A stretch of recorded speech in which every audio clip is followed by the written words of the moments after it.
В одном из столичных турагентств только на летний сезон уже записались порядка 800 человек. И, как говорят представители туристической сферы, в последнее время среди желающих в разы прибавилось местных жителей. Приезжают вот с новосибирских, вот алтайских, Воронеж. Вот. А местное население у нас определенный большой рост есть. Да?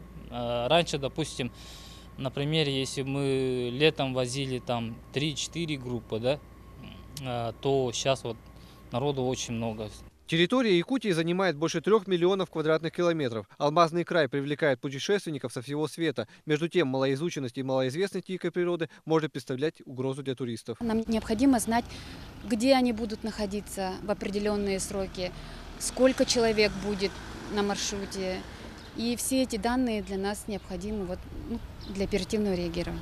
За 2017 год на территории республики было зарегистрировано всего 17 туристических групп, а это порядка 100 человек, половина из которых дети. По словам спасателей, реальная цифра в разы больше. Любители активного отдыха чаще всего игнорируют такие меры безопасности, как регистрация маршрута. Среди спасателей считается, что в туристических походах, как правило, гибнут новички и профессионалы.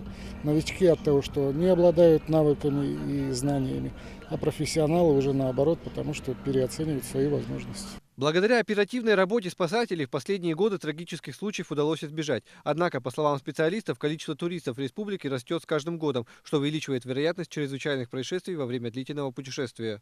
Уникальное природное и географическое положение Якутии, более 200 особо охраняемых природных территорий и свыше 470 тысяч рек и озер. Все вместе с экстримом и экзотикой продолжает привлекать внимание туристов. Однако не стоит забывать и о своей безопасности и вовремя регистрировать маршруты, чтобы в случае ЧП облегчить работу спасательным службам. Фото Лариса, Роберт Набиев, Вести, Якутск.